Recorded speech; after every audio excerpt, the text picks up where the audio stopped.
Mamasyal muna tayo sa Las Piñas. Dito tayo sa SM South Mall. Lakad-lakad muna tayo dito mga bay. Naarkila tayo mga bay. Kaya dito muna ako nagtatambay sa SM sa loob.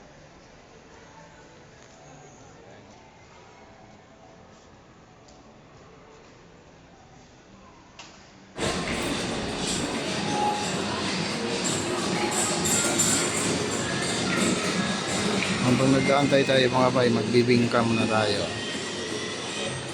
Waiting tayo sa pasahero.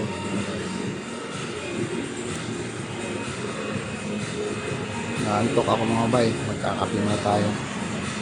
Ano pala ito eh? Chocolate.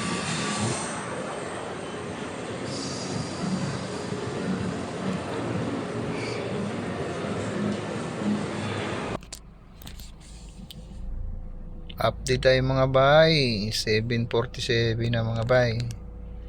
At ako ay nakauwi na sa aking tahanan mga bay. O yan. Ito yung ating kinita ngayon mga bay, 1172. Kasi mayroon akong nasakay na hinatid ni South Mall mga bay sa may Las Piñas pa yon, lugar na yon. Tapos pagdating do sabi niya, wag ka nang kami na lang ang antayin nyo na lang kami pauwi sa Bulacan. Inantay ko, inarkila nila ako ng 3.5, nagantay lang ako doon pabalik. Ayun mga bay, kaya maganda yung mga bay. Ayun mga bay, binigyan ako ng 5,000 plus 1,172. Naka 6,000 ako ngayon. Tapos libre kain pa. Ang daming pagkain mga bay, nagsawa ako. Binigyan pa ako ng chicharon. Ayan mga bay. Ang bait ng pasahero ko mga bay. Bakit kaya mababait yung mga pasahero ko?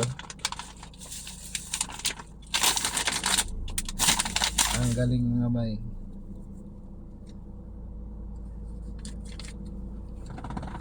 Kaya thank you Lord. Bye. Mayroon din akong pasahero dito mga bay, kapitbahay ko lang eh. Ganun din siya kabait bay. Bakit kaya? Hindi ko lang banggitin ko anong pangalan niya. Andyan lang oh. Mga ilang hakbang lang. Alam mo yon sino ka. Thank you mama. Okay mga bay, let's go. Maraming salamat mga bay. Thank you Lord. Nagkaroon tayo na pasaherong mabait. Maraming salamat.